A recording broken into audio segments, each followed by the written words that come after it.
আপনার ভেতরে কখনো কি এমন হয়েছে যে ঘুম থেকে উঠবার পরে আপনি দেখছেন আপনার বীর্যপাত হয়েছে অথবা স্বপ্নদোষ হয়ে গেছে, কিন্তু আপনার ভেতরে এমন কোনো স্বপ্নের স্মৃতি অথবা কোনো রকম যৌন অনুভূতি কাজ করেনি? সাধারণত পুরুষদের ভেতরে, বিশেষ করে মধ্যবয়স্ক বা যুবকদের ভেতরে এমন ঘটনা কিন্তু ঘটা খুব একটা অস্বাভাবিক নয়। আজকের ভিডিওতে আমরা এই বিষয়ে বিস্তারিত আলোচনা করব, এর কারণ এবং সমাধান নিয়ে, এবং কখন এই জিনিসটি ভয়ের বা ক্ষতির কারণ হতে পারে।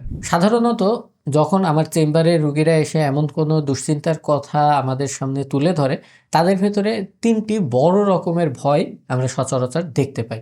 এর ভেতরে প্রথম বড় ভয়টা থাকে যে তাদের শরীরটা হয়তো আস্তে আস্তে নষ্ট হয়ে যাচ্ছে, অথবা কারো কারো ভেতরে এমন ধারণাও দেখেছি যে তার ভেতরে বড় সড়ো কোনো রকমের কোনো গোপন রোগ বাসা বাঁধছে, এবং এই সমস্যা যদি তার ভেতরে থাকে সেক্ষেত্রে হয়তো সে বিবাহ করতে পারবে না অথবা স্ত্রীকে খুশি করতে পারবে না, এই জাতীয় দুশ্চিন্তা। এবং সর্বোপরি এই দুশ্চিন্তাগুলোর কারণে তারা কিন্তু চিন্তা করে যে তাদের যৌন শক্তি হয়তো একেবারেই ধ্বংস বা শেষ হয়ে যাচ্ছে। তো আসলে এই ধারণাগুলো পুরোপুরি সত্যি কিনা এবং কী কারণে এই জাতীয় সমস্যাগুলো হয়, আসুন আমরা এখন সেটা জেনে নিই। প্রধানত যে কারণে এমনটি হয় সেটা হচ্ছে আমাদের ঘুমের ভেতরে বিভিন্ন রকম পর্যায় থাকে, যার ভেতরে একটা থাকে র্যাম স্লিপ, একটা থাকে ডিপ স্লিপ, যেখানে চোখের পাপড়ি হালকা হালকা করে নড়তে থাকে, চোখের আইবলের ডান বামে মুভমেন্ট হতে পারে, এবং আরেকটা থাকে স্লো ওয়েভ এবং ডিপ স্লিপ, যেখানে কিন্তু মস্তিষ্ক খুব ভালো রকম বা পরিষ্কারভাবে কোনো রকম কোনো স্বপ্ন তৈরি করে না,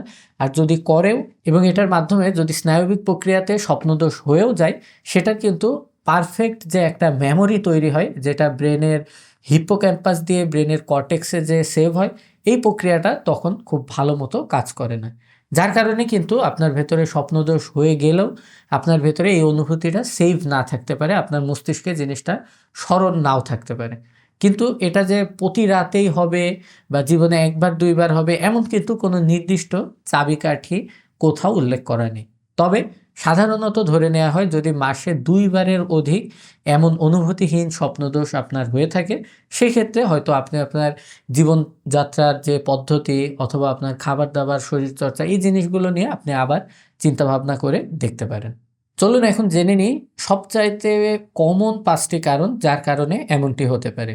যদি আপনার ঘুমের রুটিন ঠিক না থাকে, যদি খুব বেশি রাত করে ঘুমানো হয় বা বিভিন্ন দিন বিভিন্ন সময় ঘুমানো হয়, তাহলে কিন্তু এটা এই সমস্যার ঝুঁকিটাকে বৃদ্ধি করতে পারে। এছাড়া যদি দীর্ঘদিন ধরে আপনি আপনার যৌন অনুভূতি দমন করে রাখেন, সেক্ষেত্রেও কিন্তু এমন হওয়ার প্রবণতা বিভিন্ন জায়গাতে দেখা দিয়েছে। দীর্ঘদিন ধরে যদি আপনি আপনার যৌন চাহিদাকে দমন করে রাখেন, যদি সহবাস না করেন, সেক্ষেত্রেও কিন্তু এমন লক্ষণ দেখা দিতে পারে। বিশেষ করে যারা ওয়াইফের কাছে থাকেন না, বিবাহ পরবর্তীতে দেখা যাচ্ছে ওয়াইফ দেশে থাকে এবং সে কাজের ব্যস্ততার কারণে শহরে থাকে, তাদের ভেতরেও কিন্তু এমনটি হওয়া খুব একটা অস্বাভাবিক নয়। এছাড়াও যদি আপনার ভেতরে স্নায়বিক ভিটামিন যেগুলো আছে, ভিটামিন B1, B6, B12, এই জাতীয় ভিটামিনের যদি ঘাটতি থাকে, স্নায়বিক দুর্বলতা থাকে, সেটাও কিন্তু কিছুটা কিছুটা ক্ষেত্রে এমন ঘটনা ঘটাতে পারে। এছাড়াও অনিয়ন্ত্রিত জীবনযাপন যদি আপনার ভেতরে থাকে, অতিরিক্ত পর্নোগ্রাফি, হস্তমৈথুন বা নেশাজাত দ্রব্য ব্যবহারের অভ্যাস, এগুলোও কিন্তু আপনার এই সমস্যাটাকে তীব্র আকার ধারণ করতে পারে। এবং একটা অর্গানিক কজ, অর্থাৎ যার কারণে আপনার শরীরের ভেতরে ঘাটতির থেকে এমনটি হতে পারে, সেটা হচ্ছে শরীরে হরমোনের ভারসাম্যহীনতা। এই হরমোনের ভারসাম্য বজায় আছে কিনা এটা বুঝবার জন্য কিন্তু আপনাকে অবশ্যই টেস্টোস্টেরন, প্রোল্যাকটিন, থাইরয়েড হরমোন, এই জাতীয় জিনিসগুলো পরীক্ষা করে নিশ্চিত হয়ে নিতে হবে। এখন আসুন আমরা সবচাইতে গুরুত্বপূর্ণ প্রশ্নটার উত্তর দিই, সেটা হচ্ছে যদি আপনার ভেতরে এমনটি দেখা দেয়, সেক্ষেত্রে কি আপনি এটাকে বড় কোনো রোগ হিসেবে চিহ্নিত করবেন কিনা। আমি ভিডিওর শুরুতে যে 2 বারের কথা বলেছি, এটা কিন্তু একেবারে যে বাঁধা ধরা নিয়ম, বিষয়টি এমন নয়। তার কারণ হচ্ছে এটার কিন্তু কিছুটা কম বেশি আমাদের সকলের ভেতরেই হতে পারে এবং জীবনের যে কোনো পর্যায়ে 1 বার 2 বার হতেই পারে। এ কারণে কখনোই ঘাবড়ে যাবেন না, এমনটি হলে ভয় পাবেন না, কারণ এটা থেকে আপনার পরবর্তীতে কোনো বড় ভয়ঙ্কর কোনো কিছু হওয়ার সম্ভাবনা খুবই কম। তবে যদি 3টি বিষয় দেখা দেয়, সেক্ষেত্রে কিন্তু অবশ্যই এই জিনিসটিকে আপনি গুরুত্ব দিবেন। যদি এই সমস্যাটি আপনার ভেতরে বারবার হয় এবং এর কারণে যদি আপনার কোনো রকম শারীরিক দুর্বলতা অথবা নিজের ভেতরে আত্মবিশ্বাস কমে আসছে বলে মনে হয়, অথবা যদি আপনার ভেতরে যৌন আগ্রহের ঘাটতি দেখা দেয়, সেক্ষেত্রে কিন্তু অবশ্যই এই বিষয়টি নিয়ে একজন ডক্টরের সঙ্গে পরামর্শ করবেন। এখন আসুন এই সমস্যা থেকে আমরা কি পদ্ধতিতে উত্তরণ পেতে পারি সেই বিষয়গুলো নিয়ে জানব। প্রথম বিষয়টি হচ্ছে আপনার ঘুমের বিষয়ে যত্নশীল হতে হবে। যদি দীর্ঘ রাত করে ঘুমানোর আপনার অভ্যাস হয়, সেক্ষেত্রে চেষ্টা করবেন 15 মিনিট করে করে আপনার ঘুমের সময়টাকে আগিয়ে নিয়ে আসার। এর পাশাপাশি পুষ্টিকর খাবার-দাবার, বিশেষ করে মাছ, মাংস, দুধ, ডিম, কলা, শাকসবজি, ফলমূল এগুলোকে আপনি আপনার রুচি মতো কম বেশি সারা সপ্তাহে ঘুরিয়ে ঘুরিয়ে খাবেন। এর পাশাপাশি বাদাম, পেঁয়াজ কুচি এবং মধু এই জিনিসগুলোতেও গুরুত্ব দিবেন।